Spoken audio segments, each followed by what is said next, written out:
I'm very happy to see this scenario. MashaAllah, alhamdulillah. আমি একটু দেখতে চাই যে রংপুর বিভাগের কে কোন জেলা থেকে আপনারা এসেছেন। কুড়িগ্রাম থেকে কারা এসেছেন দেখি, কুড়িগ্রাম। মাশাআল্লাহ মাশাআল্লাহ। আচ্ছা, গাইবান্ধা জেলার কে আসছেন? গাইবান্ধা, হ্যাঁ মাশাআল্লাহ। ঠাকুরগাঁও অনেকে আসছেন। দিনাজপুর জেলা থেকে মাশাআল্লাহ। নীলফামারী, ঠিক আছে, ফি আমানিল্লাহ। পঞ্চগড় অনেক আসছে। রংপুর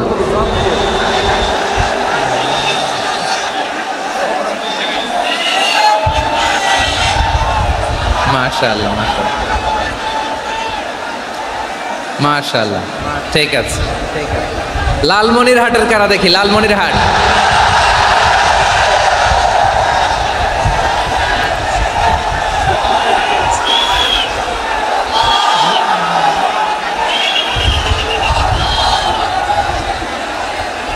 মাশাআল্লাহ মাশাআল্লাহ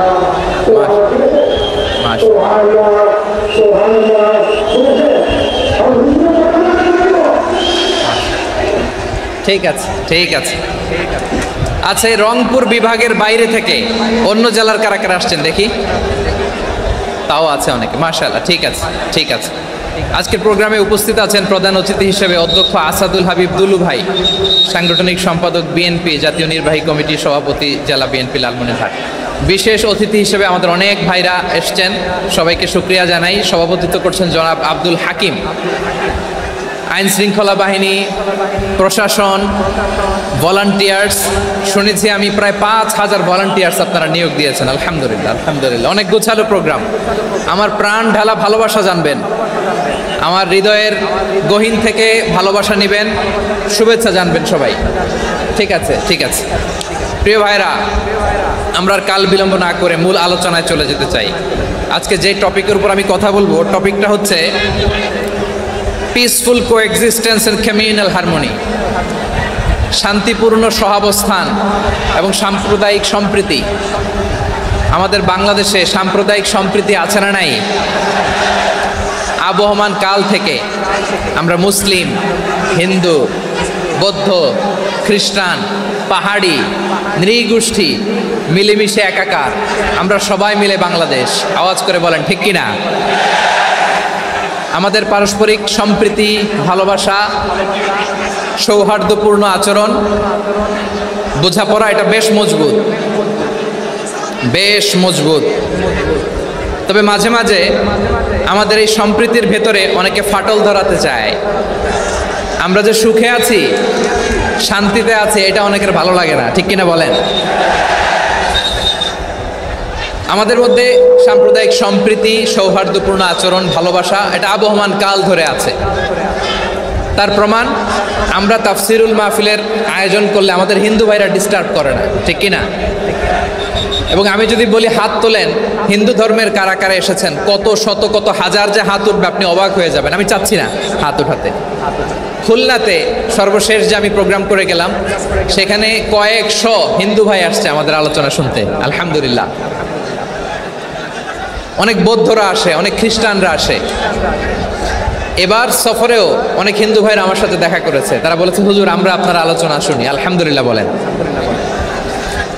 So it's our responsibility to present our religion to our non-Muslim brothers and sisters. আমাদের অমুসলিম ভাই বোনদের কাছে ইসলামের সৌন্দর্য তুলে ধরা, এটা আমাদের দায়িত্ব। We all are the ambassador of Islam. আমরা প্রত্যেকে দায়িত্বশীল, আমরা প্রত্যেকে এক একজন ইসলামের অ্যাম্বাসেডর, আলহামদুলিল্লাহ বলেন। এজন্য এমনভাবে দ্য বিউটি অফ ইসলাম, ইসলামের সৌন্দর্য আমাদেরকে ফুটিয়ে তুলতে হবে, যাতে করে নন মুসলিমরা শাহাদা পড়ে, কালিমা পড়ে মুসলমান হয়ে যায়। অনেক নন মুসলিম ভাই বোন আমাদের হাতে শাহাদা পড়ে, কালিমা পড়ে মুসলমান হয়েছে, অনেক অনেক। সো আমরা যেন ইসলামের বিউটিটাকে তুলে ধরতে পারি এবং এই যে সম্প্রীতি, এটাকে যেন আমরা অটুট রাখতে পারি। আদতে আদতে বাংলাদেশের ইতিহাস বলে আমাদের দেশে কোনো দাঙ্গা নাই, আছে? লালমনিরহাটের ভাইরা আওয়াজ করে বলেন, আমাদের দেশে হিন্দু মুসলিম দাঙ্গা আছে? আমরা ভাই ভাই, আওয়াজ করে বলুন তো আমরা কি? ভাই ভাই। কিন্তু কিছু দুষ্ট লোক আছে, তারা আমাদের সম্পর্কের মধ্যে ফাটল ধরাতে চায়, ঠিক কিনা বলেন? মাঝে মাঝে ঝগড়া লাগাতে চায়। দেখবেন পত্রপত্রিকায় দেখা যায় বিভিন্ন ধর্মীয় উপাসনালয়গুলোতে হামলা চালানো হয়। এগুলো রাজনৈতিক উদ্দেশ্য প্রণোদিত, এগুলোর সাথে ইসলামের কোনো সম্পর্ক নাই। এই জন্য এই দুর্বৃত্তদের ব্যাপারে আমাদের সাবধান থাকতে হবে। আমরা সবসময় যেমনি ঐক্যবদ্ধ, ইউনাইটেড, আমরা যদি এরকম ইউনাইটেড থাকি, এই সমস্ত দুর্বৃত্তদের কালো হাত ভেঙে দিতে আমাদের 1 ঘন্টাও লাগবে না। চিল্লায় বলো ঠিক কি না? আমরা সংঘবদ্ধ থাকবো। এই যে আমাদের পিসফুল কোএক্সিস্টেন্স, শান্তিপূর্ণ সহাবস্থান। হিন্দুরা পূজা করে, যেদিন হিন্দুদের পূজা অনুষ্ঠান আমরা ওই দিন তাফসির মাহফিল করি না, ঠিক কিনা বলেন?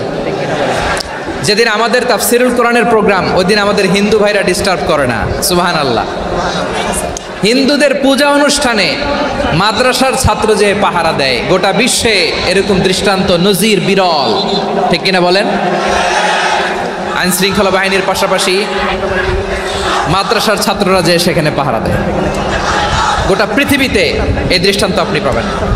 মাদ্রাসার ছাত্ররা, তারা তো কোরআনের ধারক, তারা হাদিসের ধারক, তারা কেন মন্দির পাহারা দিবে? এই সম্প্রীতিকে ধরে রাখার জন্য, এই সৌহার্দ্যকে ধরে রাখার জন্য, আমাদের পারস্পরিক ভালোবাসাকে অটুট রাখার জন্য। আওয়াজ করে বলতে হবে, ঠিক কিনা? এখন বলেন, আমাদের এই ভালোবাসা অটুট থাক, আমরা চাই কি চাই না? আমরা হিন্দু মুসলিম মিলেমিশে শান্তিপূর্ণ সহাবস্থান, সাম্প্রদায়িক সম্প্রীতি। লালমনিরহাটের ভাইয়ের আওয়াজ করে বলুন, এই সাম্প্রদায়িক সম্প্রীতি আমরা চাই কি চাই না? আল্লাহ এই দেশকে তুমি বরকতময় করো, বাংলাদেশকে তুমি শান্তিময় করো। আওয়াজ করে সবাই বলেন আমিন। এই জায়গাটাতে সামান্য একটু আওয়াজ হচ্ছিল, এটাও থেমে গেছে। আলহামদুলিল্লাহ, আলহামদুলিল্লাহ। এখন একেবারে everything is in my control. মাশাআল্লাহ। ঠিক আছে, আমি মূল আলোচনায় যাই। প্রিয় ভাইরা, আমি বলেছিলাম আমার আলোচনার বিষয় হচ্ছে শান্তিপূর্ণ সহাবস্থান, সাম্প্রদায়িক সম্প্রীতি। আমরা দেখব ইসলাম আমাদেরকে কি কি দিক নির্দেশনা দেয়। শান্ত হইতে হবে। খরগোশের কানের মতো কান দুটো আমার দিকে করে রাখেন। আমি এখনো উঠে যাব, হাত নাড়ায় লাভ নাই, আমি উঠে যাব। তাকায় থাকো আর কান খাড়া, আওয়াজ হবে না। হ্যাঁ, মাশাআল্লাহ, মাশাআল্লাহ। ঠিক আছে, আমরা দেখব যে রাসূল সাল্লাল্লাহু আলাইহি ওয়াসাল্লাম এই পিসফুল কোএক্সিস্টেন্সের জন্য আমাদের কি শিখিয়েছেন, কি কি গাইডলাইন দিয়েছেন। আমরা 1, 2, 3, 4 করে এগুলো আপনাদের সাথে শেয়ার করব। আমি আপনাদের খেদমতে সূরাতুল আনআমের 108 নম্বর আয়াত তেলাওয়াত করেছি।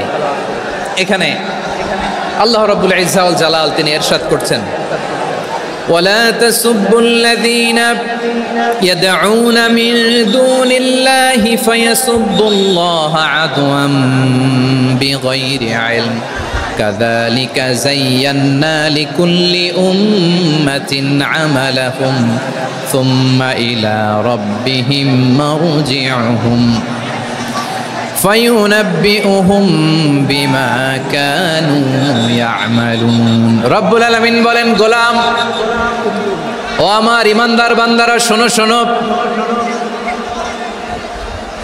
ও আমার বিশ্বাসী বান্দারা, শোনো শোনো। লা তাসুব্বুল্লাযীনা ইয়াদউনা মিন দুনিল্লাহ ফায়াসুব্বুল্লাহা আদওয়াম বিগাইরি ইলম।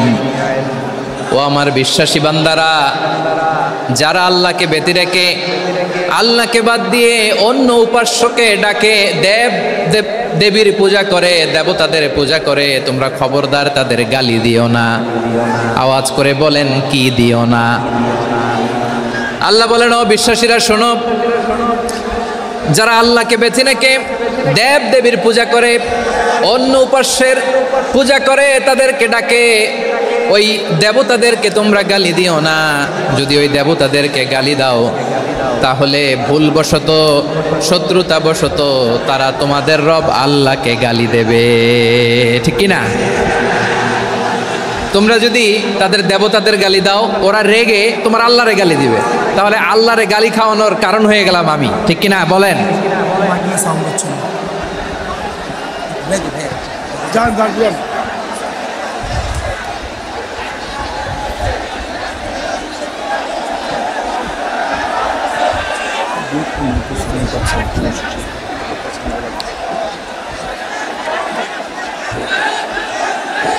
সম্মানিত ভাইয়েরা, এত বিশাল প্রোগ্রাম, মাইকের একটা সেটআপ থাকে, তারগুলো অনেক সময় নড়ে যায়, ধাক্কা ধাক্কিতে ডিসপ্লেস হয়, একটু ঝামেলা হবে।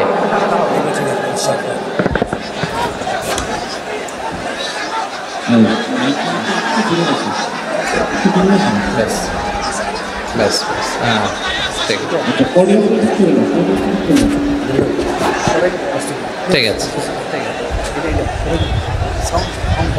একটু একটু সমস্যা হবে মাঝে মাঝে, আপনারা শান্ত থাকলে,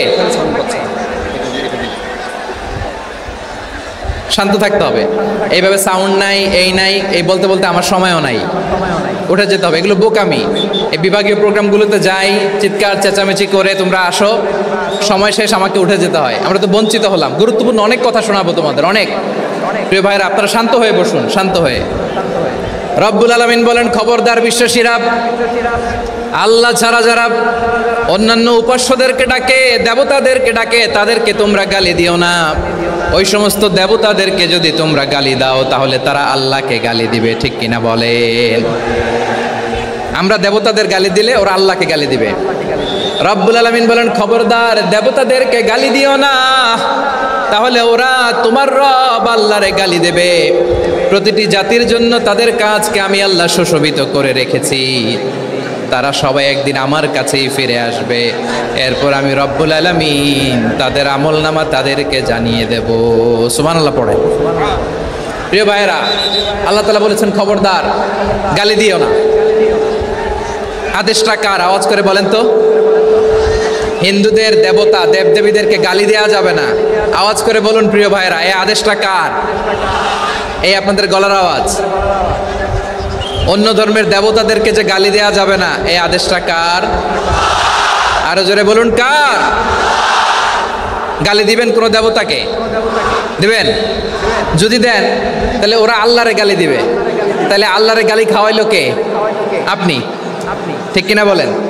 আমি আল্লাহকে গালি খাওয়ানোর কারণ হলাম, কারণ আমি যদি গালি না দিতাম ওরা আমার রবকে গালি দিত না। আওয়াজ করে বলেন ঠিক কিনা? তাহলে প্রিয় ভাইয়েরা, ইসলাম আমাদেরকে শিখায়, সূরাতুল আনআমের 108 নম্বর আয়াত থেকে আমরা বুঝলাম, কোনো ধর্মকে ছোট করা যাবে না। অন্য ধর্মকে ছোট করা মানে ইসলামকে ছোট করা। অন্য ধর্মের দেবতাকে গালি দেওয়া মানে আল্লাহকে গালি খাওয়ানো। আওয়াজ করে বলেন ঠিক কিনা? খবরদার, এটা করা যাবে না। আর অন্য ধর্মের দেবতাকে যদি আপনি গালি দেন, ওরা ইসলাম থেকে দূরে সরে যাবে। যাও ইসলামের প্রতি আকৃষ্ট হয়েছিল, আর কোনোদিন ইসলামের ধারে কাছে আসবে না। আওয়াজ করে বলেন ঠিক কিনা? এজন্য কখনো কোনোদিন অন্য ধর্মের দেবতাদেরকে গালি দেওয়া যাবে না। অন্য ধর্মের কোনো দেবতাদেরকে আমরা গালি দিব না, গালি দিব না, বরং ইসলামের beauty, the beauty of Islam, ইসলামের সৌন্দর্যকে আমরা তুলে ধরব। আমরা যদি বিশ্বনবী সাল্লাল্লাহু আলাইহি ওয়াসাল্লামের জীবনের দিকে তাকাই, তাহলে আমি দেখব বিষ্ণু ইসলাম মক্কাতে কিংবা মদিনাতে অন্য ধর্মের লোকদের সাথে খুব পিসফুলি লাইফ লিড করেছেন। হোক মুশরিক, হোক খ্রিস্টান, হোক ইহুদি, বিশ্বনবী সবার সাথে মিলেমিশে ছিলেন। আলহামদুলিল্লাহ বলেন। ইসলাম হচ্ছে পিসফুল রিলিজিয়ান। অন্য ধর্মের প্রতি সহনশীলতার সবক ইসলাম আমাদেরকে দেয়। কিন্তু প্রতিটি মুসলিমের এটা মনে রাখতে হবে, আল্লাহর কাছে পছন্দনীয় গ্রহণযোগ্য ধর্ম, জীবনাদর্শ একটি, সেটা হচ্ছে ইসলাম। আওয়াজ করে বলেন সেটা কি? লালমনিরহাটের ভাইয়েরা আওয়াজ করে বলুন, আল্লাহর কাছে মনোনীত ধর্ম একটি, সেটা কি? এজন্য রব্বুল আলামিন বলেন, ইন্নাদ-দীনা ইনদাল্লাহিল ইসলাম, আল্লাহর কাছে মনোনীত গ্রহণযোগ্য অ্যাকসেপ্টেড ধর্ম মতাদর্শ একটা, সেটা হলো ইসলাম। ইসলাম ছাড়া অন্য কোনো ধর্ম যদি কেউ তালাশ করে, তার ওই ধর্ম আল্লাহ গ্রহণ করবে না। ওমাইয়াবতাগি গায়রাল ইসলামি দীনান ফালাই ইউকবালা মিন ওয়া হুয়া ফিল আখিরাতি মিনাল খাসিরিন।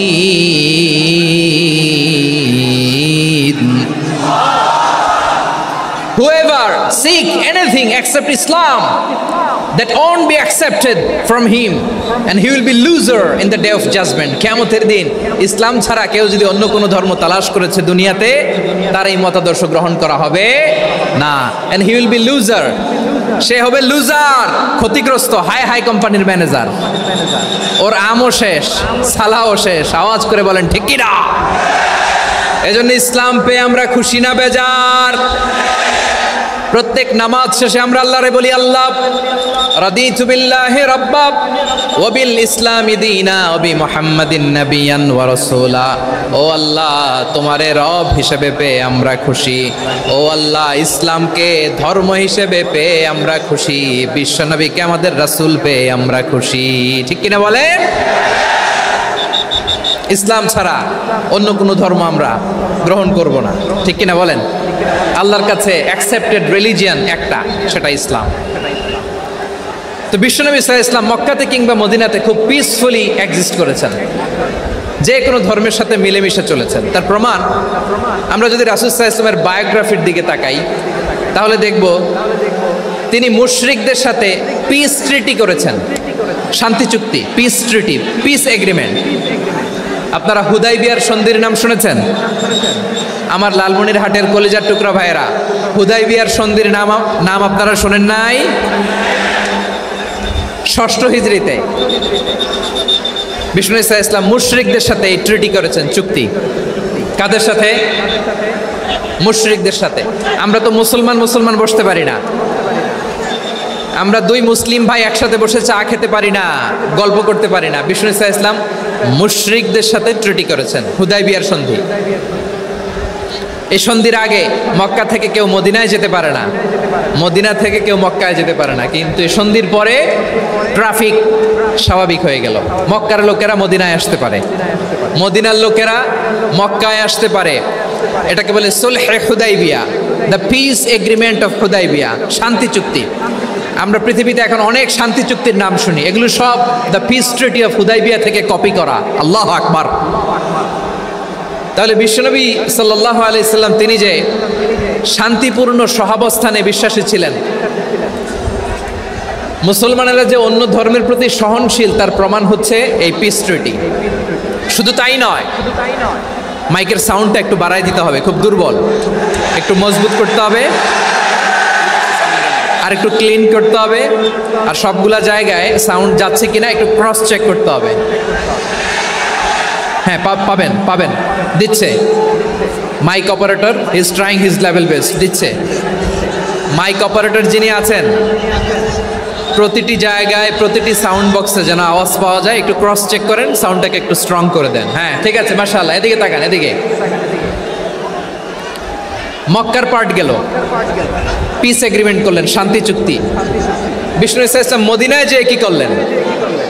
মদিনায় যে বিষ্ণু ঈসা ইসলাম মদিনা চার্টার করলেন, মদিনা সনদ, সাহিফাতুল মদিনা, এটার বলে মদিনা চার্টার। যে ওয়েস্টে, ইউরোপে, আমেরিকাতে তারা অনেক চার্টার করে, এই সব চার্টার মদিনা চার্টার থেকে কপি করা। আওয়াজ করে পড়েন সুবহানাল্লাহ।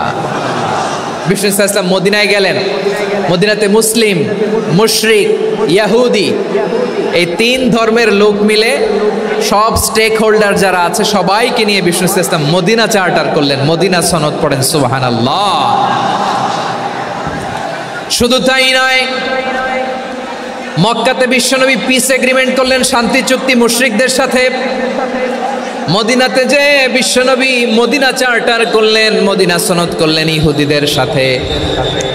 আবার মদিনাতে বিশ্বনবী ইহুদিদের সাথে পিস ডায়ালগ করলেন, ইন্টারফেথ ডায়ালগ করলেন, আন্তধর্মীয় সংলাপ করলেন। যেই সংলাপের মূল ভিত্তি ছিল তাওহীদ। মূল ভিত্তি ছিল কি? তাওহীদ। বিশ্বনবী ইহুদিদেরকে ডাকলেন, আহ্বান করলেন, কুল ইয়া আহলাল কিতাবি তাআলাউ ইলা কালিমাতিন সাওয়াইন বাইনানা ওয়া বাইনাকুম আল্লা না'বুদা ইল্লাল্লাহ ولا نشرك به شيئا ولا يتخذ بعضنا بعضا أربابا من دون الله فإن تولوا فقولوا اشهدوا بأننا مسلمون سبحان الله পড়েন। বিশ্বনবী মদিনার ইহুদিদের ডেকে বললেন, ও ইহুদিরা শোনো শোনো, আসো এমন একটা আদর্শের প্রশ্নে আমরা একত্রিত হই যে আদর্শের প্রচার তোমাদের নবীরাও করেছে, আমিও করি। যে আদর্শের কথা তোমাদের পবিত্র ধর্মগ্রন্থগুলোতে আছে, আমার কোরআনেও আছে, সেটা হলো তাওহীদ। আমরা এক আল্লাহ ছাড়া কারো ইবাদত করব না, আল্লাহর সাথে কাউরে শরীক করব না, আল্লাহ ছাড়া কাউরে রব মানব না। পড়েন সুবহানাল্লাহ।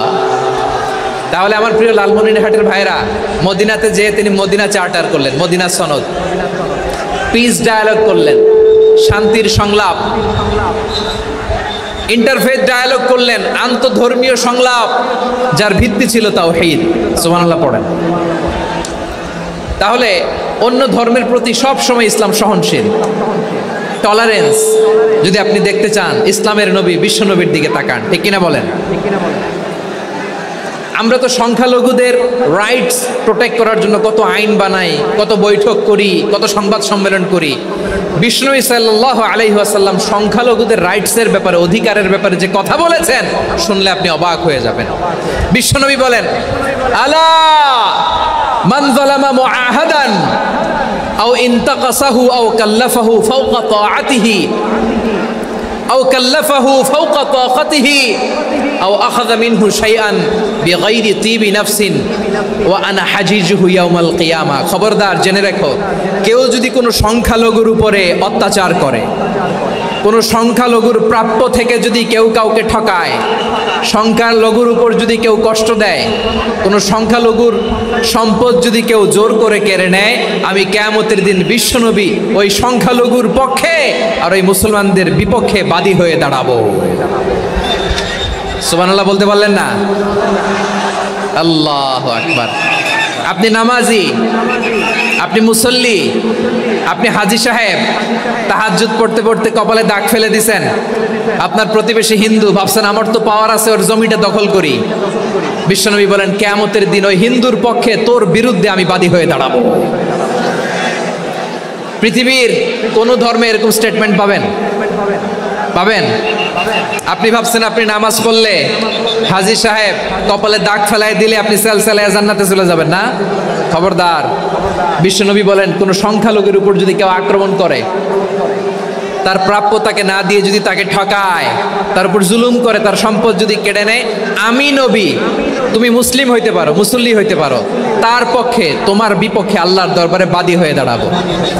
আচ্ছা লালমনিরহাটের ভাইরা, কথা বুঝতে পারলে আওয়াজ করে উত্তর দেন। বিশ্বনবী যদি কারো বিপক্ষে দাঁড়ায় কিয়ামতের দিন, আই রিপিট, আমি আবারও বলছি, বিশ্বনবী যদি কিয়ামতের দিন কারো বিপক্ষে দাঁড়ায়, ও তো সেলসেলায়া জান্নাতি, তাই না? জান্নাতি না? যে নবীর সুপারিশ ছাড়া জান্নাতের গেটও দেখা যাবে না, ওই নবী যদি বলে তোর বিপক্ষে আমি বাদী হয়ে দাঁড়াবো, ওই জান্নাতে আর ঢোকার কোনো সুযোগ আমাদের থাকবে? এখানেই শেষ না আমার প্রিয় লালমনিরহাটের ভাইয়েরা, এখানেই শেষ নয়। বিশ্বনবী বলেন, মান কাতালা মুআহাদান, বুখারীর বর্ণনা, মান কাতালা মুআহাদান লাম ইয়ারাহ রাইহাতাল জান্নাহ। কেউ যদি, কোনো মুসলিম যদি অন্যায়ভাবে কোনো সংখ্যালঘুকে হত্যা করে, কোনো হিন্দুকে হত্যা করে, কোনো বৌদ্ধরে হত্যা করে, অন্যায়ভাবে কোনো মুসলিম যদি কোনো সংখ্যালঘুরে হত্যা করে, জান্নাতে যাওয়া তো দূরের কথা, ওই মুসলিম জান্নাতের ঘ্রাণও পাবে না। সেই বুখারীর বর্ণনা, মান কাতালা মুআহাদান লাম ইয়ারাহ রাইহাতাল জান্নাহ ওয়া ইন্না রিহাহা লা ইউজাদু মিন মাসিরাতি 40 আমা। যে জান্নাতের ঘ্রাণ 40 বছর দূরের রাস্তা থেকেই পাওয়া যায়। সুবহানাল্লাহ পড়েন। প্রিয় ভাইরা, এখান থেকে জান্নাতে পৌঁছতে লাগবে 40 বছর। এত দূর, কত বছর? সবাই বলেন, কত বছর? এখান থেকে জান্নাতে পৌঁছতে লাগবে 40 বছর। এত দূরে থাকতেই জান্নাতের ঘ্রাণ আপনার নাকে এসে ধাক্কা মারবে। বিশ্বনবী বলেন, যে ব্যক্তি কোনো সংখ্যালঘুকে হত্যা করে, জান্নাতের ঘ্রাণ তো পাবেই, জান্নাতে তো ঢুকতে পারবেই না, জান্নাতের ঘ্রাণও তার নাকে লাগবে না। পড়েন নাউযুবিল্লাহ। তাহলে সংখ্যালঘুদের ব্যাপারে ইসলামে অধিকার দেয়া আছে না নাই? লালমনিরহাটের ভাইয়ের আওয়াজ করে বলেন, আমার সংখ্যালঘু হিন্দু ভাইদের রাইটস, অধিকার আমাদের ইসলামে প্রোটেক্টেড আছে না নাই? এখানেই শেষ না। বিষ্ণু ইসলাম আপনার অমুসলিম প্রতিবেশীর সাথে ভালো আচরণ করতে বলেছে। আমাদের হয় না এটা মুসলিম পাড়া ওটা বৌদ্ধ পাড়া, হয় না? অনেক সময় হয় না এটা আমাদের মুসলিম পাড়া ওইটা হিন্দু পাড়া, এরকম আছে না নাই? লালমনিরহাটে নাই না? আছে? হিন্দু যদি আপনার প্রতিবেশী হয় কি করবেন? ওরে কষ্ট দিবেন নাকি?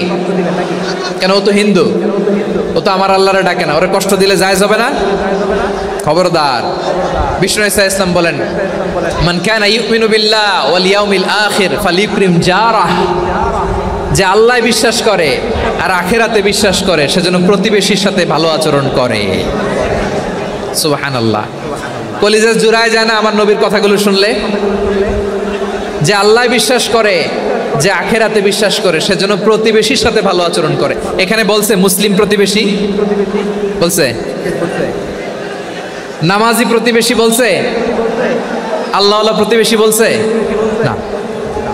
প্রতিবেশী আস্তিক হোক নাস্তিক হোক, প্রতিবেশী মুমিন হোক মুশরিক হোক, প্রতিবেশী হইলেই তার সাথে ভালো আচরণের দরকার আছে না নাই? আমার প্রিয় লালমনিরহাটের ভাইয়েরা, বিষ্ণু ইসলাম ওনার ইহুদি প্রতিবেশীদের দেখাশোনা করতেন। আওয়াজ না শোনা যাক, আমারও তো দেখা যায়, আমারও তো দেখা যায়। তাকায় থাকেন, তাকায় থাকলে সওয়াব হবে। কোরআনের কথা যেখান থেকে হয় এদিকে তাকায় থাকলেই বরকত। তাকায় থাকেন। জি জি, মাইক, আমি তো আর মাইক ঠিক করতে আসি না এদিকে, এই মাইক ঠিক করব ওই মাইক ঠিক করব, ওদিকে পাইলট বলবে হুজুর চলে আসেন। জি বসুন বসুন, মাশাআল্লাহ। হ্যাঁ খুব শান্ত, ঠিক আছে। পুলিশ ভাইরা না খেয়ে দিনরাত আপনারা যাতে সুশৃঙ্খল একটা প্রোগ্রাম উপহার পান এটাই চেষ্টা করতেছে, আপনাদেরকে কষ্ট দিতে আসে নাই। একটু একটু সহযোগিতা করেন। জি মাশাআল্লাহ। হ্যাঁ ঠিক আছে। আমার প্রিয় ভাইরা, প্রতিবেশী আস্তিক হোক নাস্তিক হোক, মুসলিম হোক হিন্দু হোক, তার সাথে ভালো আচরণ করতে হবে। বিষ্ণু ইসলাম ওনার ইহুদি প্রতিবেশীর বাসায় যেতেন। কোন প্রতিবেশী? ইহুদি। আওয়াজ করে বলেন, কোন প্রতিবেশী? ইহুদি। এক ইহুদি কিশোর বিষ্ণু ইসলামের খেদমত করতে, ইহুদি ছেলে আমার নবীর খেদমত করতো, তারা ছিল নবীর প্রতিবেশী।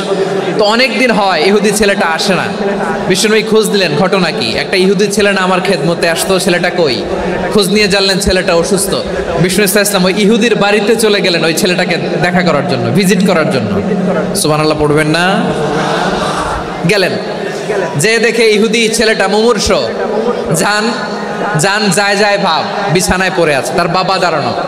বিশ্বনবী তার মাথার পাশে বসলেন, মাথায় হাত বুলিয়ে দিলেন আর ছেলেটাকে বললেন আসলিম, হে ইহুদি ছেলে আসলিম, ইসলাম ধর্ম গ্রহণ করো। তো ছোট্ট ছেলে ভাবে আমরা ইহুদি, এখন ইসলাম ধর্ম গ্রহণ করলে আব্বা যদি বকা দেয়, ফানাযারা ইলা ওয়াজহি আবি, ছেলেটা তার বাবার চেহারার দিকে তাকালো, দেখি আব্বা কি কয়। আব্বা যদি বলে তাইলে ইসলাম ধর্ম গ্রহণ করবে। ইহুদি ছেলেটা তার বাবার দিকে যখন তাকালো, ওর বাবা বলে আতি আবুল কাসিম, আবুল কাসিম যা বলে তাই করো। আবুল কাসিম হচ্ছে বিষ্ণু ইসলামের একটা কুনিয়াত, উপনাম। আমার রাসূলের বড় ছেলের নাম ছিল কাসেম। যেমন দেখবেন আমাদের এলাকায় কারো ছেলের বড় ছেলের নাম যদি হয় আব্দুল্লাহ, এরা আব্দুল্লাহর বাপ বলে ডাকে। কারো বড় মেয়ের নাম যদি হয় ফাতেমা, এরা কি ডাকে? ফাতেমার বাপ বলে না? তো বিষ্ণু ইসলামের বড় ছেলের নাম ছিল কাসেম।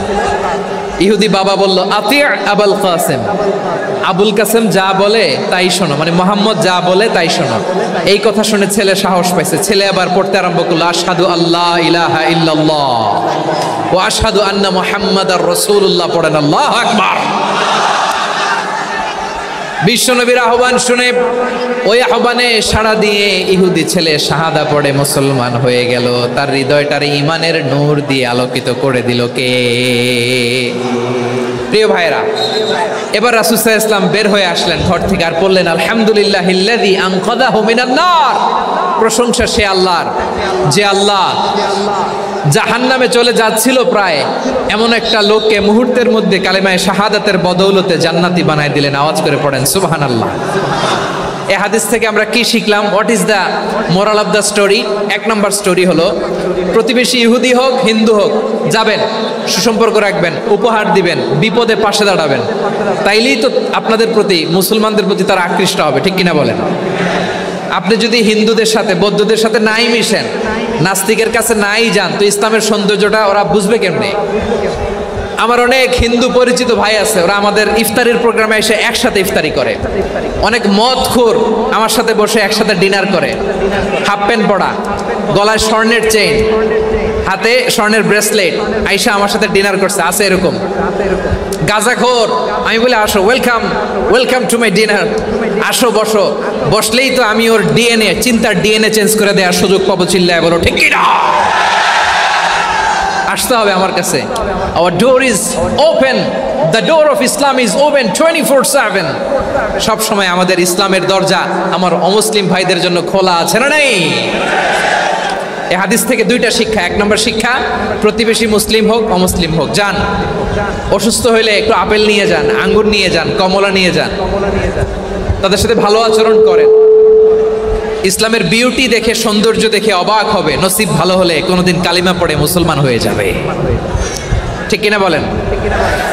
তাহলে অমুসলিমের সাথে ভালো সম্পর্ক। বিশ্বনবী ইহুদির বাড়িতে গেলেন, ইহুদির বাড়ি, আর আমার মুসলমান ভাই আমার কাফের বলে, এরকম আছে না নাই?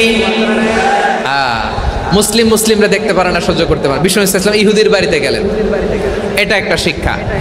আরেকটা শিক্ষা হলো, ভাইরা ধাক্কা মেরে এসে সামনে এসে কি লাভ? প্রোগ্রাম তো শেষ হচ্ছে, এখনই শেষ হচ্ছে। তো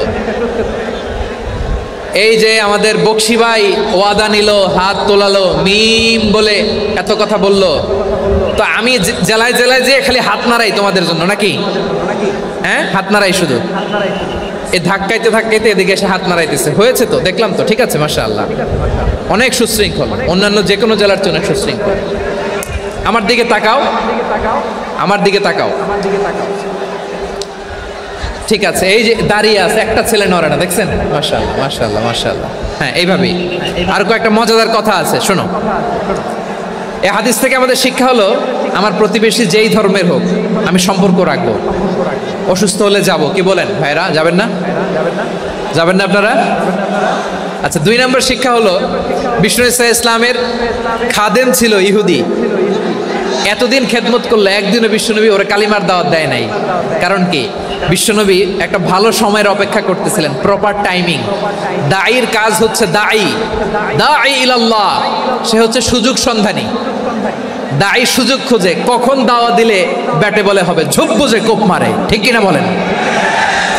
বিষ্ণু ইসলাম ভালো সময়ের অপেক্ষা করতেছিলেন, দেখি ভালো সময় আসুক আসুক আসুক আসুক। আস্তে আস্তে এমন সময় আসছে, ছেলে এবার মুমূর্ষ। অসুস্থ ব্যক্তির হৃদয় অত্যন্ত নরম থাকে, হসপিটালে যখন কেউ যায় তার হৃদয়টা বড্ড নরম থাকে, মৃত্যুর ভয়ে তার অন্তরটা নরম থাকে, ঠিক কিনা বলেন? এই প্রপার টাইমিং এর অপেক্ষা করতেছিলেন। যখনই টাইমিং পেয়েছেন, দাওয়াত দিলেন, পড়ো লা ইলাহা ইল্লাল্লাহ, সুবহানাল্লাহ পড়েন সবাই। তাহলে ইসলাম অমুসলিম প্রতিবেশীর সাথে ভালো আচরণ করতে বলে। ইসলাম অমুসলিম মাতা পিতার সাথেও ভালো আচরণ করতে বলে। মাতা পিতা যদি অমুসলিম হয়, তারা ফেলে দিতে পারবেন? পারবেন? পারবেন? আমার লালমনিরহাটের ভাইয়েরা, অনেক হিন্দু ছেলে আমাদের হাতে শাহাদা পড়ে মুসলিম হয়, কিন্তু ওর মা মুসলমান হয় নাই, বাবাও হয় নাই, এরকম আছে না নাই? তো ও হয়েছে মুসলিম, মা বাপ হিন্দু, এখন মা বাপ কি বাদ? হ্যাঁ, মা বাপ বাদ দেয়া যাবে? যেই মা আপনার 9 মাস 8 মাস পেটে ধারণ করলো, আপনার মায়ের নার ছেঁড়া ধন, আপনি ওই মারে বাদ দিতে পারবেন? যে মায়ের বুকের তাজা দুধ খেয়ে আপনি আজকে বাড়ন্ত তাজা তরতাজা, ওই মারে বাদ দেয়া যাবে? মায়ের এক ধারে দুধের দাম, কাটিয়া গায়ের চাম, পাপুষ বানাইলেও ঋণের শোধ হবে না, এমন দরদি ভাবে কেউ হবে না আমার মাগো। মায়ের এক ধারে দুধের দাম, কাটিয়া গায়ের চাম, পাপুষ বানাইলেও ঋণের শোধ হবে না, এমন দরদি ভাবে কেউ হবে না আমার মাগো, ঠিক কিনা? 2 নম্বর শিক্ষা হলো, বিষ্ণু ঈসা ইসলামের খাদেম ছিল ইহুদি, এতদিন খেদমত করলো, একদিনও বিশ্বনবী ওরা কালিমার দাওয়াত দেয় নাই। কারণ কি? বিষ্ণু ঈসা ইসলাম ভালো সময়ের অপেক্ষা করতেছিলেন, প্রপার টাইমিং। দাঈর কাজ হচ্ছে দাঈ ইলাল্লাহ, সে হচ্ছে সুযোগ সন্ধানী। দাঈ সুযোগ খোঁজে, কখন দাওয়া দিলে ব্যাটে বলে হবে, ঝোপ বুঝে কোপ মারে, ঠিক কিনা বলেন? বিশ্বনবী সাল্লাল্লাহু আলাইহি ওয়াসাল্লাম ভালো সময়ের অপেক্ষা করতেছিলেন, দেখি ভালো সময় আসুক আসুক আসুক। মাকে তো বাদ দেওয়া যায় না। ওয়াকাদা রাব্বুকা আল্লা তা'বুদু ইল্লা ইয়্যাহ ওয়া বিল ওয়ালিদাইনি ইহসানা। আল্লাহ বলে অবধারিত দুইটা ভার্ডিক্ট তোমাদের জন্য, এক আল্লাহর ইবাদত করবা আর মা বাবার প্রতি ইহসান করবা। আদেশটা কার? মা বাবার প্রতি ইহসান করতে হবে। আমার মা হিন্দু হোক ভালো আচরণ করতে হবে, বৌদ্ধ হোক ভালো আচরণ করতে হবে। আমার যে সমস্ত হিন্দু ভাইয়েরা মুসলিম হয়েছে, তোমাদের মা বাবা এখনো মুসলমান হয় নাই, তাদের সাথে ভালো আচরণ করতে হবে। আপনাদের খেদমত নিজে করতে হবে অথবা খেদমতের ব্যবস্থা করাই দিতে হবে। মান্থলি যে খরচ লাগে এটা দিতে হবে। আরে তুমি এখন মুসলিম, তোমার মা বাবা হিন্দু, এখনই তো সুযোগ ইসলামের সৌন্দর্য দেখানোর।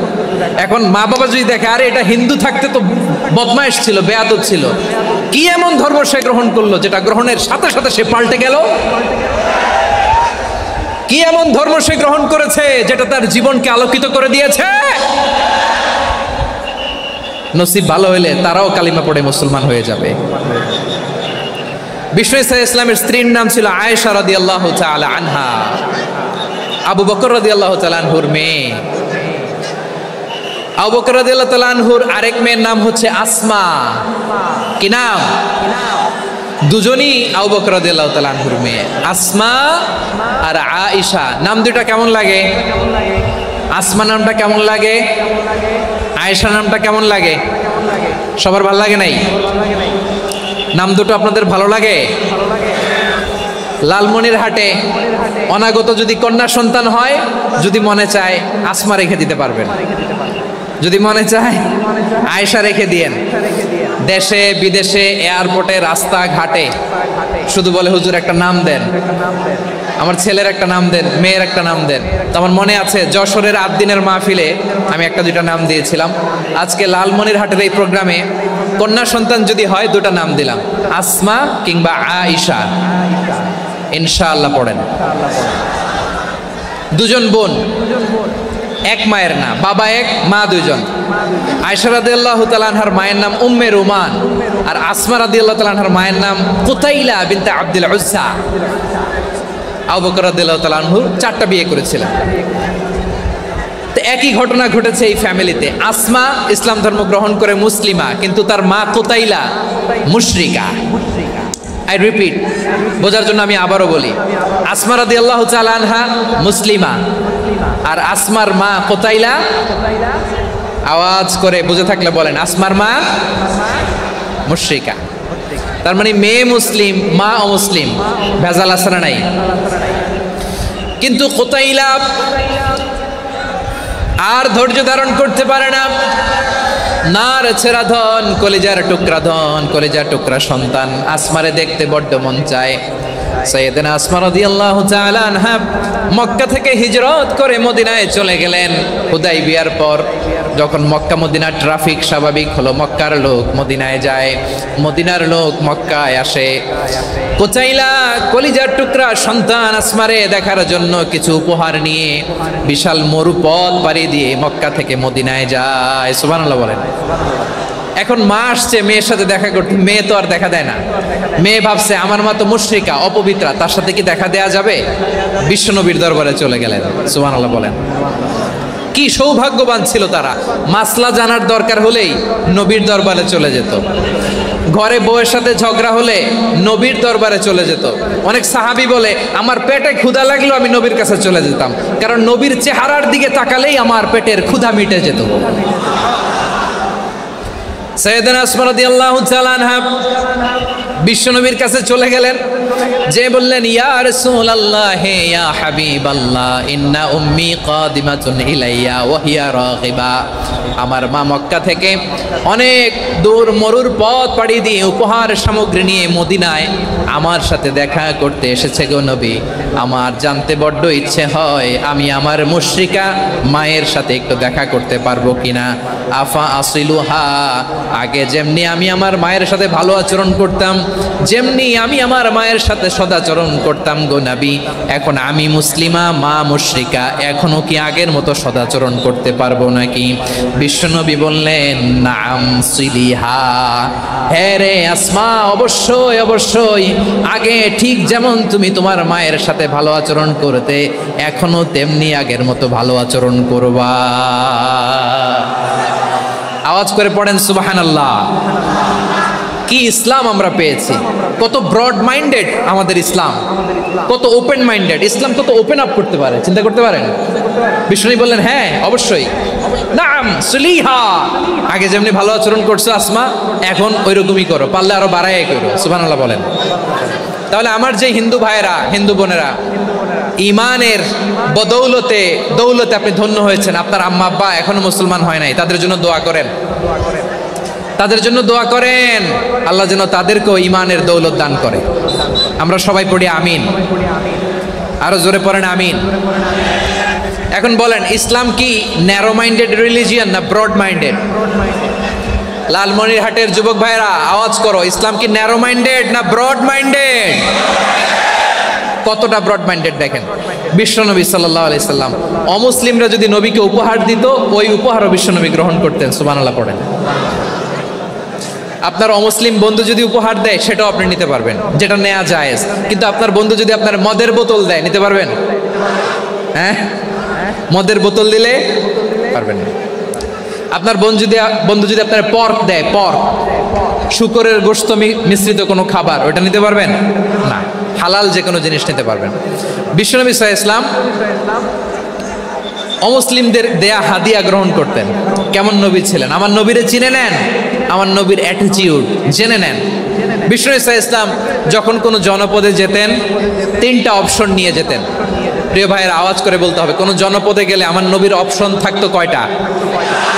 আমার মতো 3 আঙ্গুল উঁচু করে দেখান আর বলুন, আমার নবী কোনো জনপদে গেলে কয়টা অপশন নিয়ে যেতেন? 1 নম্বর অপশন, আসলিম তাসলাম।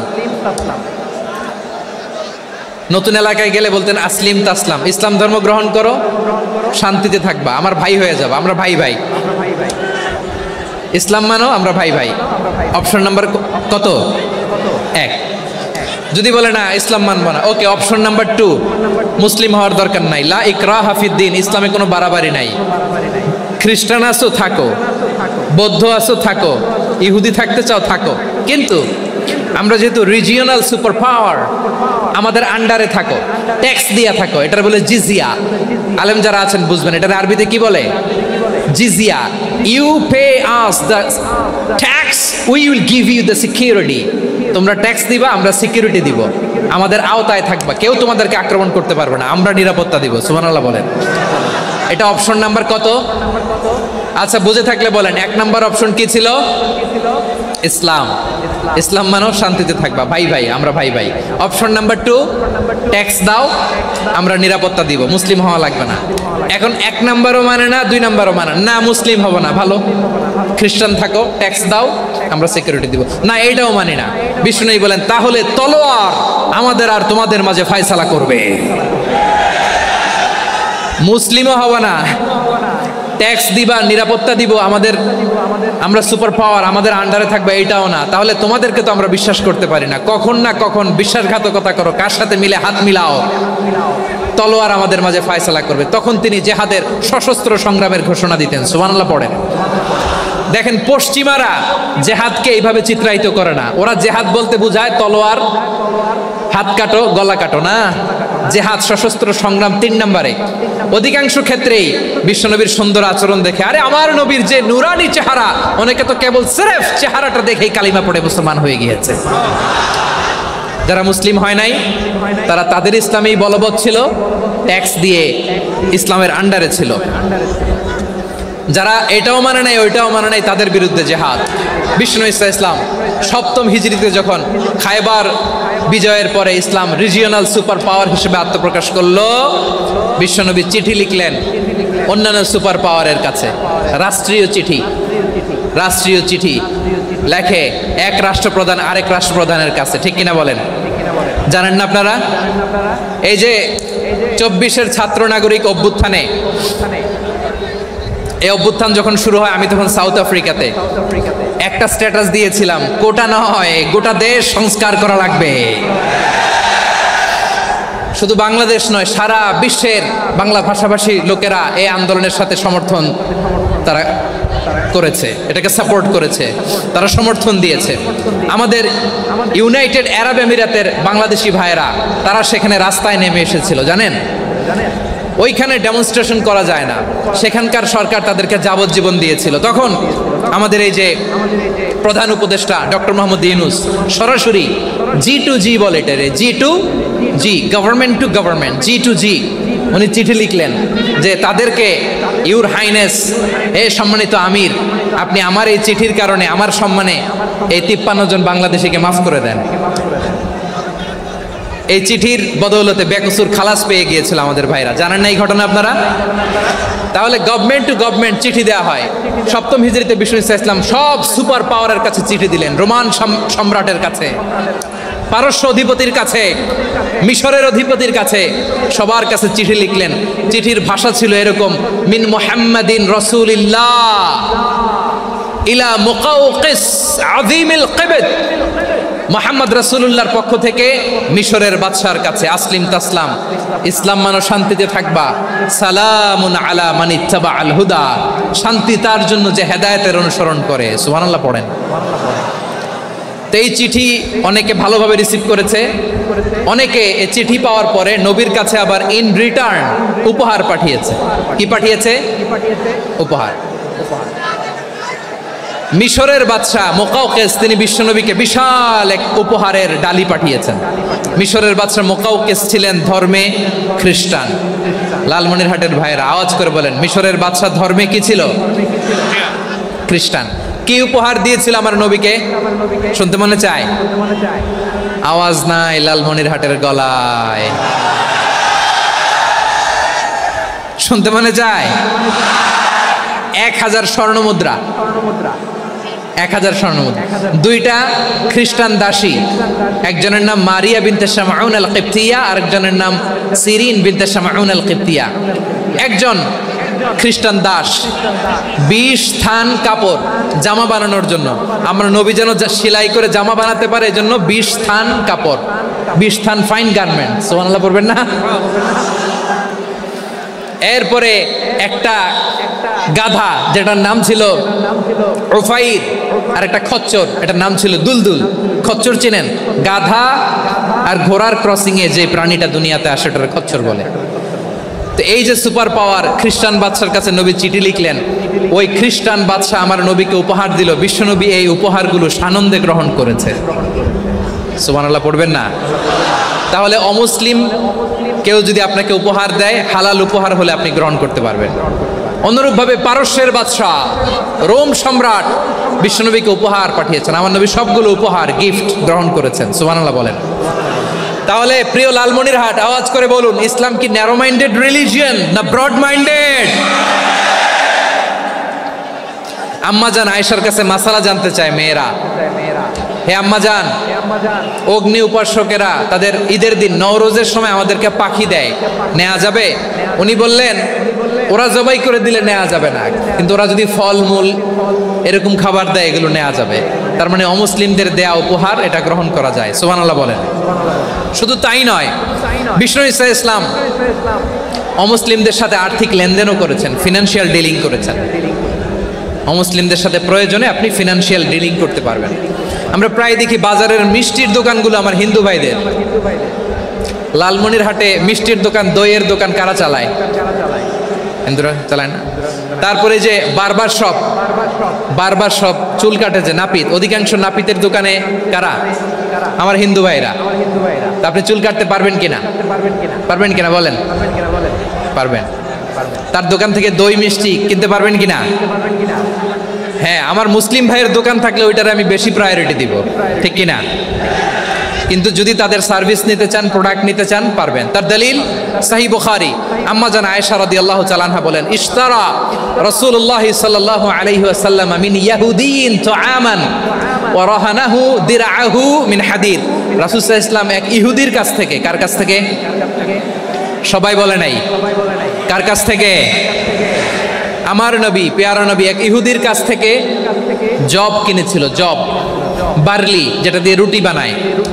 ওই জবের দাম দেওয়ার টাকা পয়সা নবীর কাছে ছিল না, ফলে নবী ওনার একটা পোশাককে মর্গেজ রেখেছিলেন, মর্গেজ, বন্ধক, যে এখন এটার দাম দিতে পারবো না, কয়েক কেজি বার্লি নিয়ে যাই আর বন্ধক হিসেবে আমার জামাটা রেখে গেলাম, যেই দিন দাম দিব ওই দিন জামাটা ছুটাই নিয়ে যাব। সুবহানাল্লাহ পড়বেন না? বাকিতে নিছিলেন, বাকিতে। দিরআহু মিন হাদিদ, লোহার তৈরি বর্ম, মানে যুদ্ধের পোশাক, লোহা দিয়ে বানানো। বিশ্বনবী বললেন কয়েক কেজি জব দাও, টাকাটা পরে দিব, এখন টাকা নাই, বন্ধক হিসেবে, মর্গেজ হিসেবে আমার জামা রেখে গেলাম, যখন টাকা দিব জামা ছুটায় নিব। আওয়াজ করে বলতে হবে সুবহানাল্লাহ। এ থেকে বোঝা গেল অমুসলিমদের সাথে ফিনান্সিয়াল ডিলিং করা যায়, অর্থনৈতিক লেনদেন করা যায়, কেনাবেচা করা যায়, প্রোডাক্ট কেনা যায়। এমনকি আমাদের মসজিদে নববীতে বারান্দায় আপনারা একটা অটোমেটিক ফ্লাইং আমব্রেলা দেখছেন? সূর্য যখন বাড়ে মসজিদে নববীর বারান্দায় ইয়ার্ডের মধ্যে অটোমেটিক্যালি কিছু আমব্রেলা আছে, সাঁ করে খুলে যায়, আর সূর্যের তাপ লাগে না। আবার সন্ধ্যাবেলায় এই আমব্রেলাগুলো ওরা ক্লোজ করে ফেলে, দেখেন নাই না? দেখছেন? এই মসজিদে নববীকে সর্বোচ্চ উন্নত মানের কনস্ট্রাকশন ইনফ্রাস্ট্রাকচার ডেভেলপ করার জন্য কর্তৃপক্ষ কিছু অমুসলিম ইঞ্জিনিয়ারের, ডিজাইনারের সহায়তা নিয়েছিল। সুবহানাল্লাহ বলেন। কোন দলিলের ভিত্তিতে? এই দলিলের ভিত্তিতে যে বিষ্ণু ঈসা ইসলাম অমুসলিমদের সাথেও লেনদেন করেছেন। আওয়াজ করে বলতে হবে আল্লাহু আকবার। শুধু তাই নয়, ইন কেস অফ ইমার্জেন্সি, প্রয়োজনে ইসলামের খাতিরে, ইসলামকে সামনের দিকে এগিয়ে নিয়ে যাওয়ার জন্য অমুসলিমদের সাপোর্ট নেওয়া জায়েজ আছে। সুবহানাল্লাহ বলেন। অমুসলিমদের সাপোর্ট নেয়া, তাদের থেকে অর্থ নেয়া, পলিটিক্যাল সাপোর্ট, পলিটিক্যাল অ্যাসাইলাম নেওয়া জায়েজ আছে। আমাদের অনেক বিশ্ববরেণ্য দায়ীরা আমেরিকায় অস্থায়ীভাবে অ্যাসাইলাম নিয়ে থাকে, নিজের দেশে গেলে ফাঁসিতে ঝুলাই দিবে। যুগ যুগ ধরে দায়ীদের উপরে এরকম অত্যাচার আর নির্যাতন আছে না নাই? মিশরের অনেক দায়ীরা পাশ্চাত্যে যেয়ে থাকে, এই যে তারা পলিটিক্যাল অ্যাসাইলাম নিয়ে থাকে, রাজনৈতিক আশ্রয়, এটা জায়েজ আছে না? এটা যে জায়েজ আছে তার প্রমাণ স্বয়ং বিশ্বনবী সাল্লাল্লাহু আলাইহি ওয়াসাল্লাম পলিটিক্যাল সাপোর্ট নিয়েছিলেন অমুসলিমদের কাছ থেকে। সুবহানাল্লাহ বলেন। খুব মজাদার একটা ঘটনা শুনবেন, আপনাদের আগ্রহ দেখতে পেলেন, হৃদয়টা ভেঙে খান খান। যিনি ঘরের ভেতরে বিশ্বনবীকে সান্ত্বনা দিতেন, ভালোবাসা দিতেন, বাইরে গেলে কুরাইশরা বকাঝকা করে, অত্যাচার করে, কিন্তু আম্মাজান খাদিজা রাদিয়াল্লাহু তাআলা আনহা ঘরটারে এমন শান্তির নীড় বানায় রেখেছেন, এই ঘরের ভিতরে ঢুকলে বিশ্বনবীর কলিজাটা ঠান্ডা হয়ে যেত। এজন্য রব্বুল আলামিন বলেন, খাদিজা, ও আমার বান্দি খাদিজা, জান্নাতে এমন স্পেশাল একটা ঘর আমি তোমার জন্য রেডি করে রেখেছি। ওই ঘরের মধ্যে কোনো আওয়াজ নাই, ওই ঘরের মধ্যে কোনো নয়েজ নাই, ওই ঘরে কোনো বিশৃঙ্খলা নাই। কারণ মক্কার জমিনে আমার নবী কুরাইশদের বিশৃঙ্খলা, নয়েজ আর ঝামেলাগুলোকে উপেক্ষা করে যখন তোমার ঘরের ভিতরে ঢুকতো, ঘরটারে তুমি শান্তির নীড়, ঠান্ডা, নীরব, নিস্তব্ধ, নিঝুম আর শান্তির নীড় বানিয়ে রেখেছো। এজন্য জান্নাতে স্পেশাল একটা শান্তির নীড় আমি তোমারে উপহার দেব। ওই প্রিয়তমা স্ত্রী খাদিজা ইন্তেকাল করলেন, বিশ্বনবীর হৃদয় ভেঙে খান খান। আবার ওনার চাচা আবু তালেব ইন্তেকাল করলেন, যিনি পলিটিক্যাল শেল্টার দিতেন নবীকে। কে দিতেন? আবু তালেবের ভয়ে, বিশ্বনবীর এই চাচার ভয়ে কোনো মুশরিক নবীর গায়ে হাত দেওয়ার সাহস পায় নাই। এখন স্ত্রীও নাই, চাচাও নাই, নবীকে আশ্রয় দেওয়ার কেউ নাই। নবীর চারদিকে অন্ধকার, নবী এখন কই যাবেন? আমার পেয়ারা নবী নতুন স্টেশন খুঁজতেছেন, নতুন দাওয়াতি প্ল্যাটফর্ম খুঁজতেছেন। তিনি যায়েদ বিন হারেসা রাদিয়াল্লাহু তাআলা আনহুকে নিয়ে মক্কার পাশের একটা নেইবরিং সিটি তায়েফে চলে গেলেন। কোথায় চলে গেলেন? লালমনিরহাটের ভাইয়ের আওয়াজ করে বলেন, কোথায় গেলেন?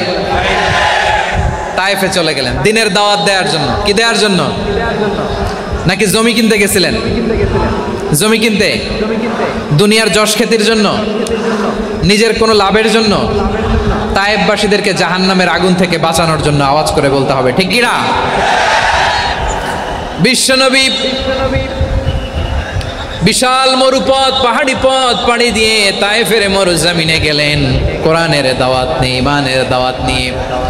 কিন্তু তায়েফের লোকেরা বিশ্বনবীর দাওয়াতকে শুধু প্রত্যাখ্যান করেই থামে নাই, তারা বিশ্বনবীর সাথে অত্যন্ত খারাপ আচরণ করেছে। বিশ্বনবীকে শারীরিকভাবে হেনস্থা করেছে, আমার নবীকে শারীরিকভাবে অত্যাচার করেছে, আমার পেয়ারা নবীর গায়ে পাথর মেরেছে, বিশ্বনবীর গা বেয়ে ঝরঝর করে রক্ত ঝরেছে, নবী জামিনের মধ্যে লুটিয়ে পড়েছেন, আবার মেরেছে, আবার নবী হাঁটতে শুরু করলেন, পেছন থেকে আবার মেরেছে, আবার নবী রক্তাক্ত হয়ে জামিনের মধ্যে লুটিয়ে পড়লেন, আবার মেরেছে। বিশ্বনবীর মতো এত সুশ্রী মানব, বিশ্বনবীর মতো এত শুভ্র মানব, বিশ্বনবীর মতো এমন চমৎকার দেহাবয়ব দিয়ে রব্বুল আলামিন কাউকে বানান নাই। এরকম চমৎকার মানুষটাকে তারা তায়েফের ওই জমিনে রক্তাক্ত করেছে। বিশ্বনবী দুনিয়ার কোনো স্বার্থের জন্য সেখানে যান নাই, নিজের কোনো লাভের জন্য, প্রাপ্তির জন্য যান নাই, তায়েফবাসীদের জাহান্নামের আগুন থেকে বাঁচাতে গিয়েছেন। ঠিক কিনা বলেন?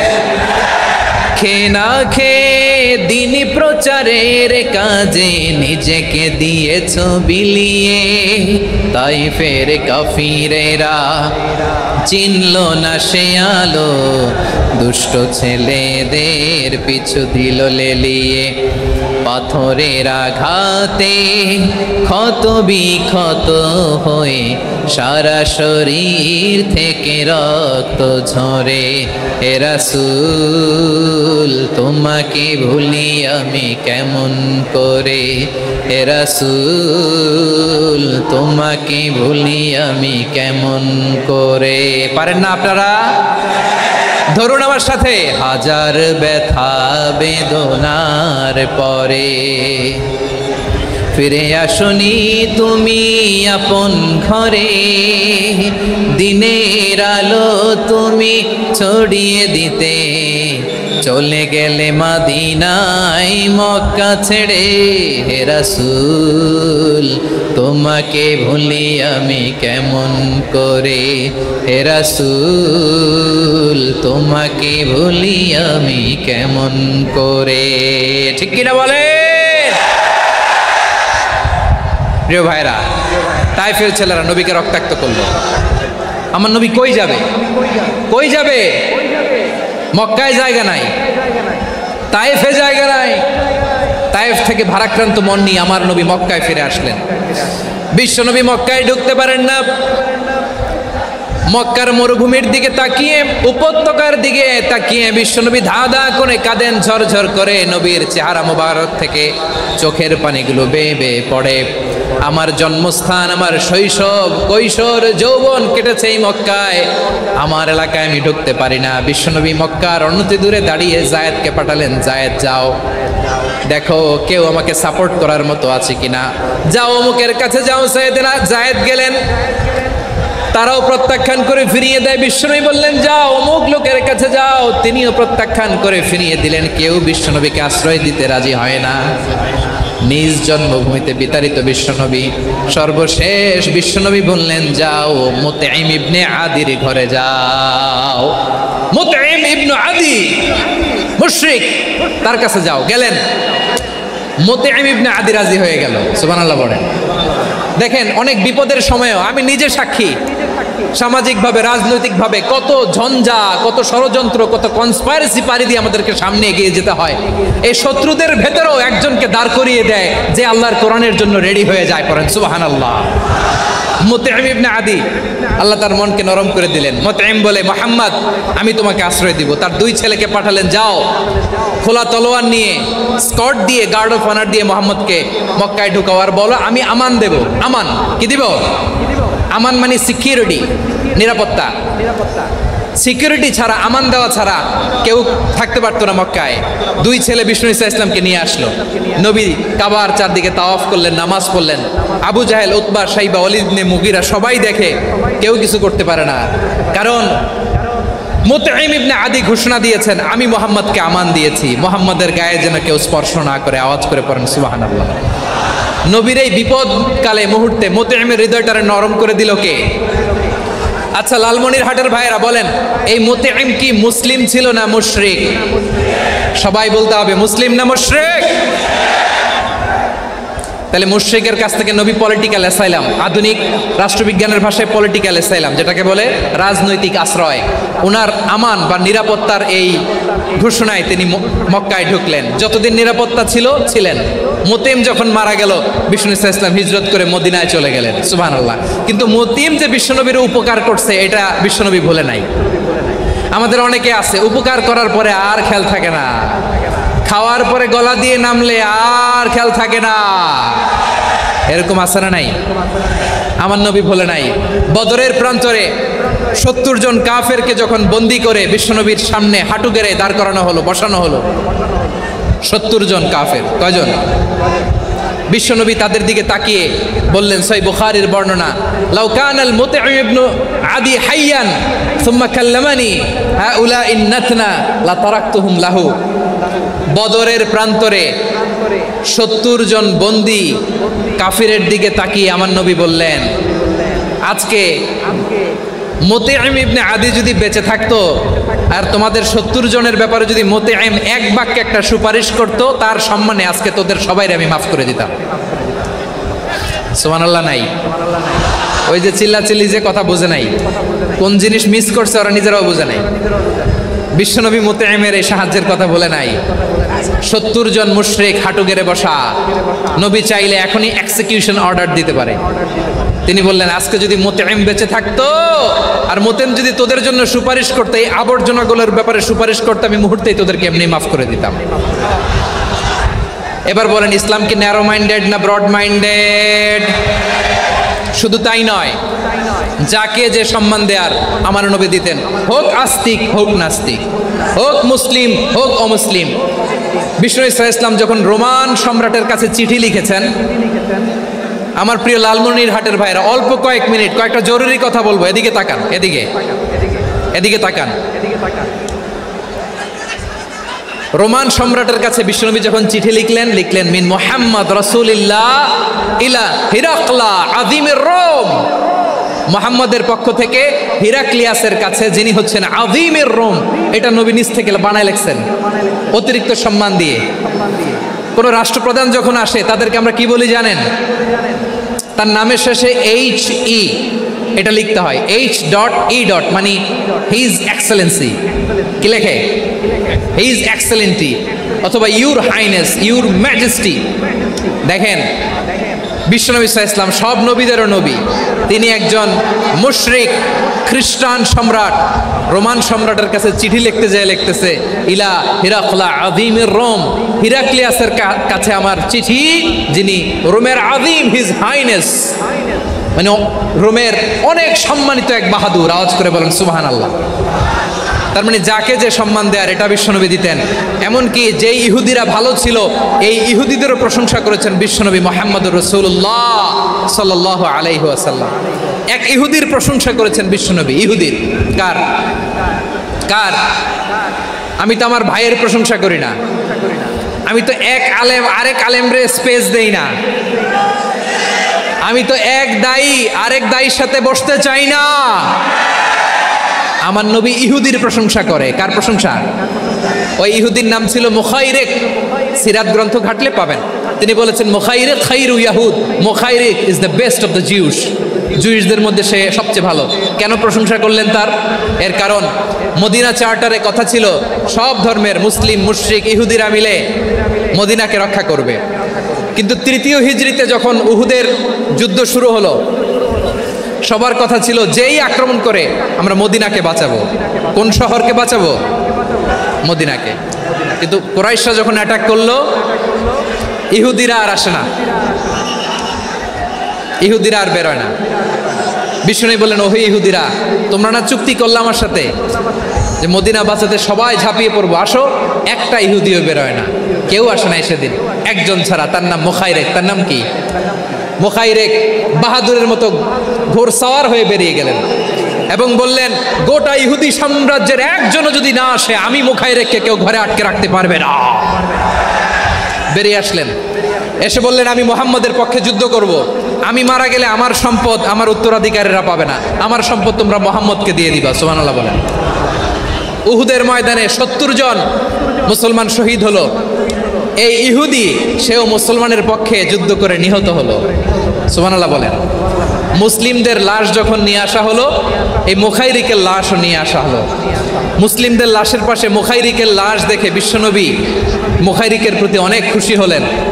আর বিশ্বনবী খুশি হয়ে বললেন, মুখাইরিক খয়রু ইয়াহুদ, মুখাইরিক যদিও তুমি ইহুদি, তারপরেও তুমি সব ইহুদিদের মধ্যে সেরা ইহুদি। পড়েন সুবহানাল্লাহ। আমার নবী ইহুদিকেও সম্মান দিতে কার্পণ্য করে নাই। আওয়াজ করে বলেন আল্লাহু আকবার। প্রিয় ভাইরা, এবার সর্বশেষ আওয়াজ করে বলেন, ইসলাম কি ন্যারো মাইন্ডেড নাকি ব্রড মাইন্ডেড? সবাই বলেন ন্যারো মাইন্ডেড না ব্রড মাইন্ডেড? এজন্য অমুসলিম হইলেই তারা আমাদের শত্রু নয়। শত্রু কারা? এই লালমনিরহাটের ভাইয়েরা শোনেন, শত্রু কারা? যে সমস্ত অমুসলিম আমাদেরকে নিশ্চিহ্ন করে দিতে চায়, যে সমস্ত অমুসলিম আমাদের ভূখণ্ড থেকে আমাদেরকে তাড়িয়ে দিতে চায়, যে সমস্ত অমুসলিম আমার ধর্ম নিয়ে তুচ্ছতাচ্ছিল্য করে চিল্লায় বলেন ঠিক কিনা, তারা আমাদের শত্রু। সাধারণ অমুসলিমরা আমার শত্রু নয়। এই যে হিন্দুরা থাকে এরা আমার ভাই, বৌদ্ধরা আমার ভাই, খ্রিস্টানরা আমার ভাই, ইহুদিরা আমার ভাই। তারা দিনই ভাই নয়, তারা মায়ের পেটের ভাই নয়, তারা মানবিক দিক থেকে ভাই। ও মানুষ, আমিও মানুষ। ইসলাম মানুষকে সম্মান করে, চিল্লায় বলো ঠিক কিনা। যারা আমাদের অস্তিত্বকে নিশ্চিহ্ন করতে চায়, যারা আমাদের ভূখণ্ডকে দখল করতে চায়, যারা আমাদেরকে নিয়ে মকারি করে, ফান করে, টিটকারি করে, আমার ধর্ম নিয়ে খেলা করে, তাচ্ছিল্য করে, ওদের বিরুদ্ধে আমাদের জিহাদ। সাধারণ মুসলিম আমাদের শত্রু নয়। আপনি জানেন নিউ ইয়র্কে, আমি তো নিউ ইয়র্কে ছিলাম অনেকদিন, ওখানে ফিলিস্তিনিদের পক্ষে যখন আমরা মিছিল করেছি, অনেক ইহুদি আমাদের সাথে মিছিলে দাঁড়িয়েছে। কারণ ওরাও জানে এই ভূখণ্ড ফিলিস্তিনিদের ভূখণ্ড। আওয়াজ করে বলো লালমনিরহাট ঠিক কিনা। ইসরায়েলের রাজধানী খোদ তেল আবিবে অনেক ইহুদিরা বেঞ্জামিন নেতানিয়াহু তার বিরুদ্ধে মিছিল করেছে। তো তারা কি আমাদের শত্রু? না। অনেক খ্রিস্টান আমাদের সাথে আমাদের স্বার্থ রক্ষায় আমাদের পাশে দাঁড়িয়েছে। খেয়াল রাখবেন, হিন্দু আর হিন্দুত্ববাদ এক নয়, ইহুদি ধর্ম আর জায়নিজম এক নয়। জায়নিজমের বিরুদ্ধে আমাদের সংগ্রাম, আমাদের জেহাদ, চিল্লায় বলেন ঠিক কিনা। এই যে ফিলিস্তিনের ভাইয়েরা, তারা তাদের স্বাধীনতা সংগ্রামের জন্য লড়াই করছে, করে যাচ্ছে, আমরা এটাকে সমর্থন জানাই, চিল্লায় বলো ঠিক কিনা। কাশ্মীরের ভাইয়েরা স্বাধীনতার জন্য সংগ্রাম করছে, আমরা সেই সংগ্রামকে সমর্থন জানাই, আওয়াজ করে বলো ঠিক কিনা। যারাই আমাদের ইসলামকে নিশ্চিহ্ন করতে চায় তাদের বিরুদ্ধে আমাদের সংগ্রাম, আওয়াজ করে বলতে হবে ঠিক কিনা। ওই সমস্ত দুর্বৃত্তদের সাথে আমাদের কোনো সম্পর্ক নাই। আমরা যদি ঐক্যবদ্ধ থাকতে পারি, ওই দুর্বৃত্তরা চান্স পাবে না। আমরা ঐক্যবদ্ধ থাকতে রাজি আছি। লালমনিরহাটের ভাইয়েরা, আমরা ঐক্যবদ্ধ থাকলে ওই দুর্বৃত্তদের কালো হাত ভেঙে দিতে আমাদের সময় লাগবে না। তাদের কালো হাত ভেঙে দিতে রাজি আছো মুসলমান? কারা কারা রাজি? দু হাত তুলে দেখাও।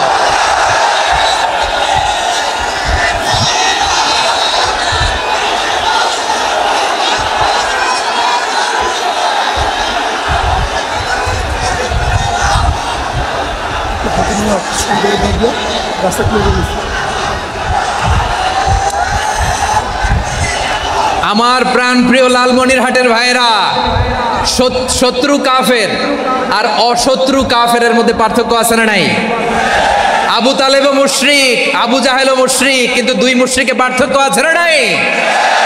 আবু তালেব নবীর চাচা, মুশরিক, মারা গিয়েছে মুশরিক অবস্থায়, কিন্তু আজীবন আমার নবীকে আগলে রেখেছে, আমার নবীকে সাপোর্ট করেছে, ভালোবেসেছে। আবু জাহেলও মুশরিক, মারা গিয়েছেও মুশরিক হিসেবে, আজীবন আমার নবীর বিরুদ্ধাচারণ করেছে। আবু জাহেলের শক্তি, সামর্থ্য, স্ট্র্যাটেজি, প্ল্যান সব আমার নবীর বিরুদ্ধে ছিল। এই আবু জাহেলের কারণে একটা দিন শান্তিতে আমার নবী মক্কায় ঘুমাতে পারে নাই, চিল্লায় বলেন ঠিক কিনা। এজন্য রব্বুল আলামিন বলেন, লা ইয়ানহাকুমুল্লাহু আনিল্লাযীনা লাম ইউকাতিলুকুম ফিদ-দীনি ওয়া লাম ইখরিজুকুম মিন দিয়ারিকুম আন তাবাররুহুম ওয়া তুকসিতু ইলাইহিম ইন্নাল্লাহা ইউহিব্বুল মুকসিতিন। আল্লাহ আল্লাহ বলে, গোলামেরা শোনো শোনো, যে সমস্ত অমুসলিম তোমাদের সাথে ধর্মযুদ্ধে লিপ্ত হয় না, তোমাদের বিরুদ্ধে যে সমস্ত অমুসলিম অস্ত্র ধরে না, যে সমস্ত অমুসলিম তোমাদেরকে তোমাদের জন্মস্থান থেকে, ভূখণ্ড থেকে তাড়িয়ে দেয় না, তাদের সাথে ভালো আচরণ করতে আমি আল্লাহ নিষেধ করি নাই। তাদের সাথে সদাচরণে কোনো নিষেধাজ্ঞা নাই, বরং তাদের সাথে সদাচরণ করো, এটাই আমি আল্লাহ চাই। তাহলে আমার যে অমুসলিমরা আমাদের সাথে শত্রুতা করে না, তুচ্ছতাচ্ছিল্য করে না, আমাদের ভূমি থেকে আমাদেরকে উচ্ছেদ করতে চায় না, আমাদের বিরুদ্ধে অস্ত্র ধরে না, ওই অমুসলিম ভাইদের সাথে আমাদের কোনো দ্বন্দ্ব আছে?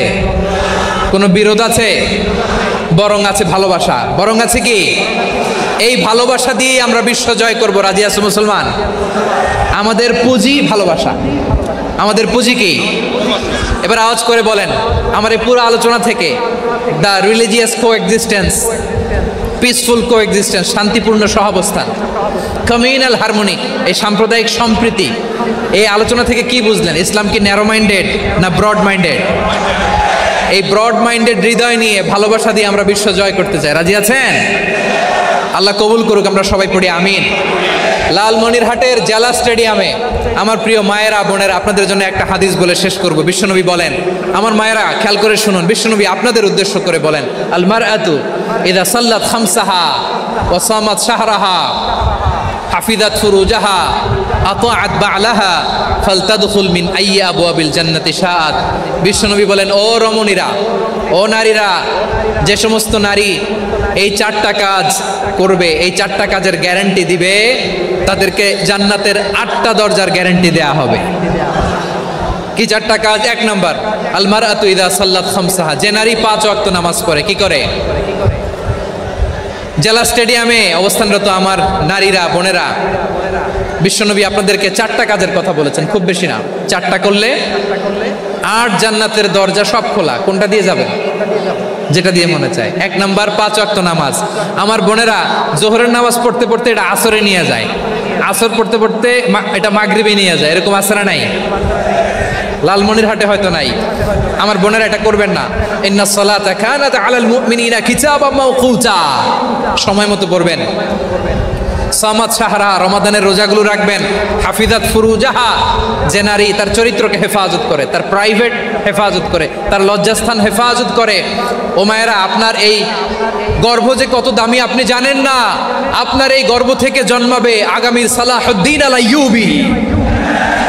আপনার গর্ভ থেকেই জন্মাবে ইমাম আল মাহদি আল মুনতাজার। আপনার পেট থেকে জন্মাবে আবু সাইদের মতো বীর সৈনিক। আপনার পেট থেকে জন্মাবে মুগ্ধের মতো বীর মুজাহিদ। আপনি জানেন না কে আসবে আপনার পেট থেকে। সময়টাকে কাজে লাগান, ইসলামকে বুঝেন, মানেন, আমাদের ইসলামিক লেকচারগুলো শোনেন। আমরা যে বার্তাগুলো, ইনস্ট্রাকশনগুলো, দিক নির্দেশনাগুলো আপনাদের খেদমতে রাখি, এগুলো মেনে চলুন। আপনিই পারেন আপনার ঘরটাকে জান্নাতের টুকরা বানাতে। একটা family, it's a very big institution and you are the MD, the managing director of this institution. চিল্লায় বলেন ঠিক কিনা? চাইলেই পারেন ঘরটারে জান্নাতের টুকরা বানাতে। 5 ওয়াক্ত সালাত, রমাদানের রোজা, নিজের চরিত্রের হেফাজত, ও আতাআত বা'লাহা, স্বামীর আনুগত্য। এটাতে অনেকে ভুল করে থাকে। হায় রে আমার বোনেরা, স্বামীর আনুগত্যকে এটা নিজের অপমান মনে করবেন না। আপনার স্বামী আপনার সবচেয়ে বড় গার্ডিয়ান, তিনি আপনার সবচেয়ে ভালো চায়। নারী কখনো গার্ডিয়ানশিপের বাইরে থাকতে পারে না। হয় আপনি বাবার গার্ডিয়ানশিপের ভেতরে, বাপ না থাকলে ভাই আপনার গার্ডিয়ান, ভাই না থাকলে চাচা গার্ডিয়ান, বিয়ের পরে আপনার স্বামী আপনার গার্ডিয়ান। শরিয়া সম্মত স্বামীর আদেশগুলো আপনি মেনে চলবেন, কিন্তু শরিয়া বিরুদ্ধ কোনো আদেশ মানতে আপনি বাধ্য নয়। আওয়াজ করে বলুন সবাই ঠিক কিনা? এই 4টা কাজ যদি কোনো নারী করে, বিষ্ণুই বলেন জান্নাতের 8টা দরজা খোলা। তোমার যেটা দিয়ে মনে চায় সেটা দিয়ে জান্নাতে তুমি এন্ট্রি নিতে পারবা। আমরা এখানে লালমনিরহাটের সোহরাওয়ার্দী ময়দানে আজকে যেমন একত্রিত হতে পারলাম, আল্লাহর জান্নাতেও যেন একত্রিত হতে পারে। আল্লাহ তুমি তৌফিক দান করো। আল্লাহ আমার এই কলিজার টুকরা যুবক ভাইদেরকে তুমি উমরে ফারুকের মতো কবুল করো। জেলা স্টেডিয়ামে অবস্থানরত আমার মা বোনদেরকে তুমি ফাতেমার মতো, খাদিজার মতো কবুল করো। আমাদের কলিজার টুকরা সন্তানদেরকে তুমি সালাউদ্দিন আল আইয়ুবীর মতো কবুল করো। এই যে ইসলামিক সোসাইটি লালমনিরহাটকে আল্লাহ তুমি কবুল করো। আল্লাহ যে কথাগুলো বললাম এগুলো প্রথমে আমাকে, আমার সব ভাইদেরকে আমল করার তৌফিক দান করো।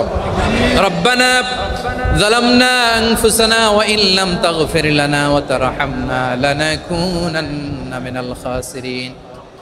রব্বানা